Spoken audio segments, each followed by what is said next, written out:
The Madras High Court, today denied anticipatory bail to southern Indian actress Kasthuri Shankar for her alleged comments against the Telugu community in Tamil Nadu. A single judge bench of Justice Anand Venkatesh today dismissed the anticipatory bail plea filed by the actress, stating that the comments were completely unwarranted and that Kasthuri should have refrained from speaking against women of the Telugu community. Now, Justice Anand Venkatesh, presiding over the single judge bench, heard Kasthuri's plea following a complaint filed by Nadar Mahajan Sangam in Madurai just last week. The judge condemned Kasthuri Shankar's comments, noting that her apology seemed to justify rather than regret her statements. This is what the Madras High Court essentially said. Justice Anand remarked, and I quote, "The petitioner's comments were unnecessary. How can someone who claims to be educated and socially responsible say such things? Will it not create unnecessary problems among those who watch videos of the speech? Her apology statement does not show that she has realized this. She only seems to be justifying what she went on to say." Now, Kasthuri Shankar, she had faced multiple complaints for making derogatory and castious remarks about Telugu-speaking migrants in the state of Tamil Nadu. And just on the 5th of November, ladies and gentlemen, Kasthuri Shankar had said, she spoke at a rally in Chennai, asserting that Brahmins are persecuted in the state. And during her speech, Kasthuri, known for her Hindu right-wing views, stated, "When the descendants of the people who spoke Telugu came to serve the women of the harems of kings, claim to be Tamils now, who are you to say that Brahmins who came here long ago are not Tamils?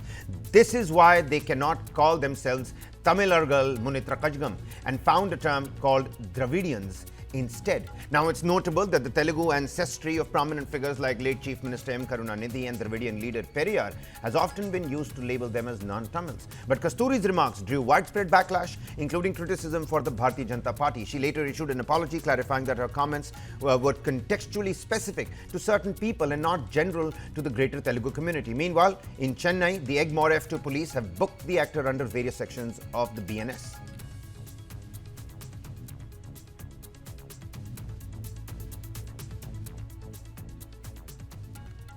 Well, shifting our focus to the state of Tamil Nadu, where another incident of violence against doctors, a psychiatrist at Government Stanley Medical College in Chennai, was attacked on Wednesday. Dr. Hariharan, an assistant professor at the college, was assaulted by a patient named Bharat, who had been receiving treatment in the hospital for the past month.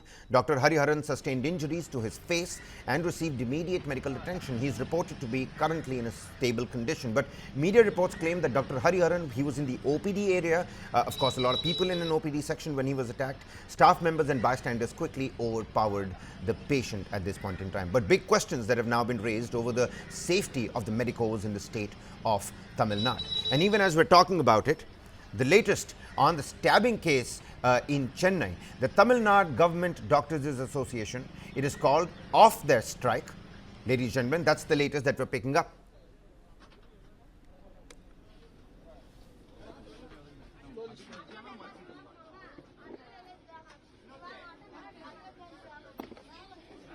Picking up, the Tamil Nadu Government Doctors Association, the TNDRA, has called off their statewide strike. The medicos were on strike since morning, condemning the attack on an oncologist at Chennai's Kalaignar Centenary Super Speciality Hospital just on Wednesday. Now, the association wants the government to come up with a law to declare hospitals safe zones and deploy police in the casualty wards and the intensive care units. Meanwhile, Tamil Nadu Health Minister Ma Subramanian visited the hospital earlier to meet the oncologist, who was in a critical but stable condition. Mind you, he was stabbed seven times whilst he was treating another patient. And ahead of this, the Health Minister Ma Subramanian already held a meeting with the Medical Association members and other concerned officials on the safety issue of the doctors on Wednesday. Deputy Chief Minister Udayanidhi Stalin has also said that the government will be discussing tightening security in the hospitals. Dr. Balaji Jagannath, an oncologist who was stabbed at least 7 times in the OPD of Kalaignar Centenary Hospital in Chennai.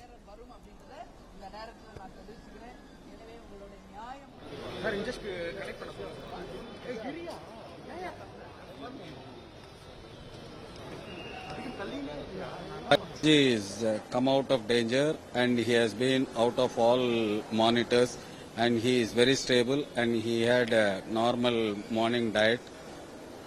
And we are yet to wait for him to ambulate. As far as now Balaji's health condition is concerned, he is very stable. He is conscious, oriented, obeying commands, responding well and interacting with the family members and other doctors in a nice manner. Yesterday night also CM spoke to him over the phone, and he also explained his health conditions to CM, and he was very confident about his recovery. Well, now the culprit, identified as Vigneswaran, was a patient attender at that hospital whose mother had been treated for cancer by the same doctor 6 months ago. He suspected that the doctor had prescribed incorrect medication to his mother.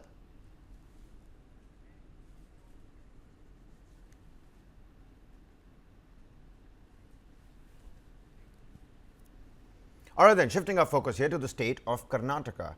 Karnataka Deputy Chief Minister D.K. Shivkumar has confirmed that Congress MLAs did meet Chief Minister Siddaramaiah to tell him about an offer by the BJP to destabilize the government.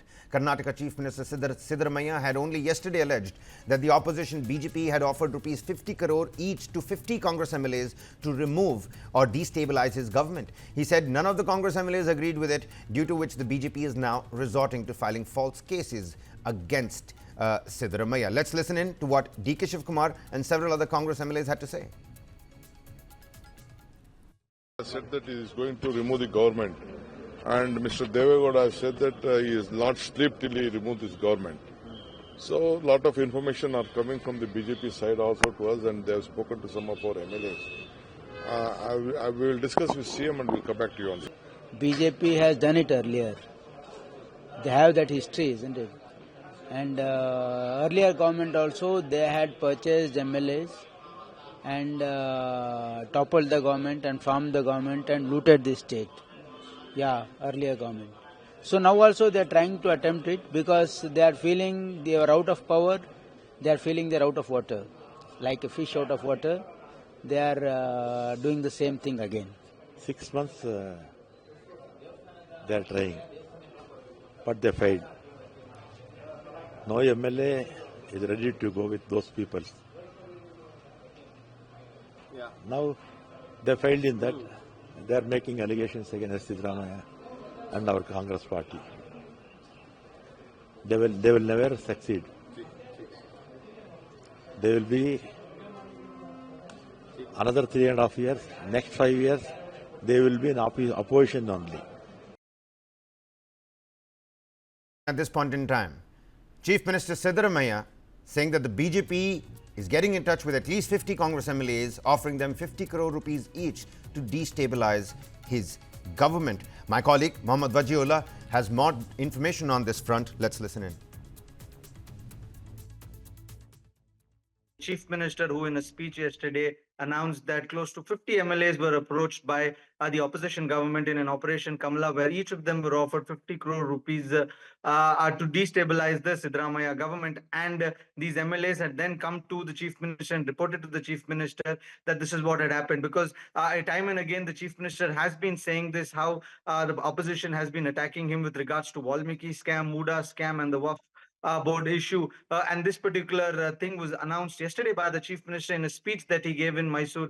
He also went on to say with utmost confidence that if anything happens to me as a Chief Minister, then the people of Karnataka will not spare the people who have done anything to them. So this is a confidence boost that the Chief Minister had done, but also giving a big revelation with regards to the Operation Kamala. We saw the opposition leader C.T. Ravi reacting today, where he said that this is blatant lie by the Chief Minister and there is nothing of that sort that has been done by that. And he also questioned the government, asking that are your ministers that cheap that they will fall for so much money? Now, how this happens, where this happens, you and I both have no clue. But these people, the ministers, have been talking about this lately. We've also heard Santosh Lad, who spoke to the agencies in the morning, and he also confirmed that a certain offer was given to a lot of MLAs. We've seen D.K. Shivkumar also corroborating this. But if we see to the history of this, it was the Operation Kamala that was first started by the BJP Yediyurappa government in the initial stage in the 2000s.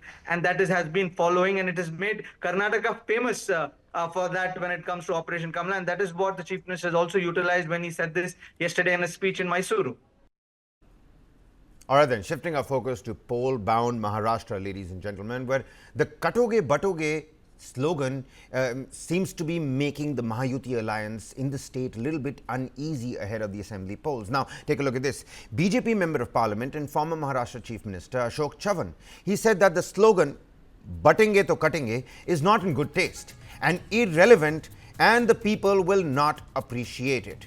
In an interview to PTI, Chavan also said that he doesn't attach much importance to the vote jihad, dharma yudh rhetoric, as the BJP and the ruling Mahayuti policy is development of the country and, of course, Maharashtra. Ashok Chavan, he went on to add that there is no relevance of this slogan. Slogans are given at election times, and this particular slogan is not, in fact, in good taste, and I don't think people will appreciate it. Personally speaking, I am not in favor of such slogans. This is what former Chief Minister and now BJP leader Ashok Chavan had to say. Let's take a look at what other Mahayuti leaders have had to say on the Katenge to Batenge slogan. The ruling Mahayuti alliance in Maharashtra, it seems to be not on the same page as Chief Minister Yogi Adityanath's Batenge to Katenge clarion call. Maharashtra Deputy Chief Minister Ajit Pawar, he took on Yogi Adityanath at a rally, saying that this would not work in the state of Maharashtra. This is what Ajit Pawar essentially said. He had earlier said that the remark Batenge to Katenge is inappropriate. People thinking in UP, Bihar and Madhya Pradesh is different, but such statements don't work here in Maharashtra. Using such words holds no significance in Maharashtra. In my opinion, Maharashtra is the state of Chhatrapati Shahu Maharaj, Mahatma Jyotirao Phule and Shivaji Maharaj. People of Maharashtra are different and they think differently. If anyone leaves the ideology of Shahu, Shivaji, Phule and Ambedkar, then Maharashtra will not spare them. And at a rally, he also said that we have got your back. Why are you worried? Someone said Batenge to Katenge, it will not work in Maharashtra. You do it in the north, not in Maharashtra. This state belongs to saints. Maharashtra is the land of Shiva followers, a land of Sahu, Phule and Ambedkar, like Ajit Pawar put it. But after NCP leader Ajit Pawar, a leader of the BJP, has also come out against the slogan of Batenge to Katenge deployed by the UP Chief Minister Yogi Adityanath during the Maharashtra campaign. In an interview to the Indian Express, BJP MLC Pankaja Munde said, and I quote, "Frankly, my politics is different.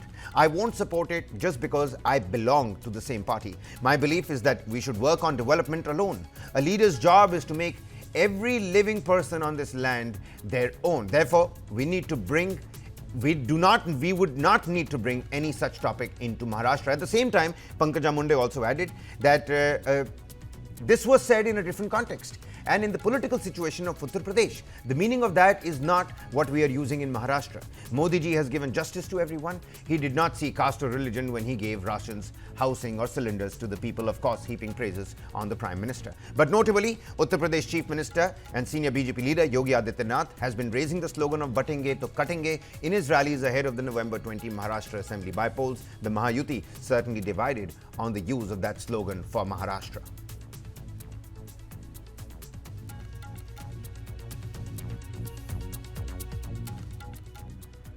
Moving on, the security forces have launched a major operation against terror in Jammu and Kashmir. According to sources, 119 terrorists are currently active in Jammu and Kashmir, with most of them being Pakistani nationals, if not foreign. So far this year, security forces have eliminated 61 terrorists, and sources indicate that these terrorists are receiving less local support and precise operations are being conducted against them. Intelligence agencies also report that out of the 119 active terrorists in the region, 79 are in Kashmir Valley and 40 are in the Jammu division.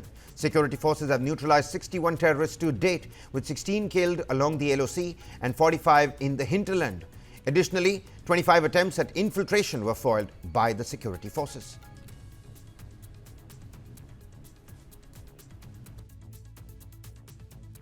Jammu Kashmir में आतंक के खिलाफ सुरक्षा बलों का महा operation चल रहा है। जम्मू कश्मीर के अलग अलग जिलों में सुरक्षा बलों की तरफ से आतंक के खिलाफ महा ऑपरेशन चलाया जा रहा है, ताकि जितने भी आतंकी जम्मू कश्मीर में छुपे हुए हैं उनको जल्द से जल्द ढेर किया जाए। जम्मू संभाग की अगर बात की जाए, इस वक्त जम्मू संभाग में तकरीबन 40 आतंकी सक्रिय बताए जा रहे हैं और ज़्यादातर आतंकी जो है वो FT है और इनकी संख्या है 34। वहीं आपको बता दें कि कश्मीर घाटी में इस वक्त 79 आतंकी सक्रिय हैं और ज़्यादातर आतंकी जो है वो FT बताए जा रहे हैं। इस साल अब तक 61 आतंकियों को सुरक्षा बलों ने ढेर किया है। वहीं आपको बता दें कि क्योंकि आने वाले टाइम पे बर्फबारी भी गिरने वाली है और ऐसे में लाइन ऑफ कंट्रोल पर भारतीय सेना, हिंटरलैंड पर सुरक्षा बल, जम्मू कश्मीर पुलिस और अंतर्राष्ट्रीय सीमा पर BSF बेहद ज़्यादा अलर्ट है, क्योंकि लगातार ये इनपुट्स भी मिल रहे हैं कि पाकिस्तान की खुफिया एजेंसी ISI और आतंकी संगठन अल-बदर, जैश, लश्कर, हिजबुल मुजाहिदीन जैसे आतंकी संगठन ये प्रयास कर रहे हैं कि बर्फबारी से ठीक पहले आतंकियों की घुसपैठ करवाई जा सके। इसके लिए कई लॉन्च पैड्स को एक बार फिर एक्टिव किया गया है। वहीं सुरक्षा बल पूरी तरीके से अलर्ट है ताकि किसी भी तरीके से आतंकियों के मंसूबे कभी कामयाब ना हो सके। Big developments coming out of Bangladesh, where the Attorney General of Bangladesh, Mohammad Asaduzzaman, has called for substantial amendments to the Constitution of Bangladesh and has suggested the removal of key terms from it. According to reports, Asaduzzaman suggested the removal of key provisions such as socialism, Bengali nationalism, secularism, and the designation of Bangabandhu Sheikh Mujibur Rahman as the father of the nation.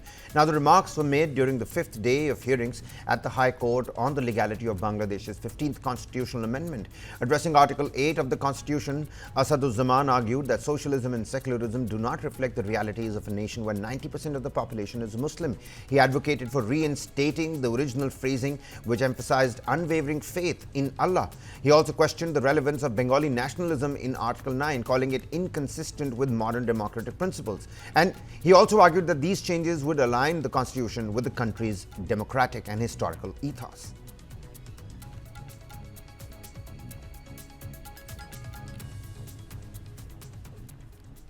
Well, some impeccable news coming in from the world of sports, because Goa batters Kashyap Bakle and Snehal Kauthankar made history in the Ranji Trophy. Yes, that's right, setting an incredible new record with an unbeaten 606-run partnership for the third wicket, the highest ever in the tournament's storied 90-year-old history. Now, both Bakle, sitting at 300 not out, and Kauthankar at 314 not out, remained unbeaten as Goa declared their first innings at 727 for the loss of just 2 wickets on Thursday against Arunachal Pradesh, who were all out for 84 in a plate league match in Porvorim, Goa. The unbroken 606-run partnership between Kauthankar and Bakle is now the second highest stand in first-class cricketing history, surpassed only by the 624-run partnership between Sri Lankan legends Kumar Sangakkara and Mahila Jayawardene against South Africa in a 2006 Test match. Remarkably, this is only the second time in Ranji history that 2 triple centuries have been scored in the same innings. The first such instance occurred in the 1989-90 season when Tamil Nadu's W.V. Raman and A.G. Kripal Singh slammed triple hundreds against the state of Goa. It's Goa that's done the same, albeit to Andhra Pradesh, who were all out for 84, but 606-run partnership, the highest ever in Ranji, ladies and gentlemen, a Ranji record that has been broken in 90 years.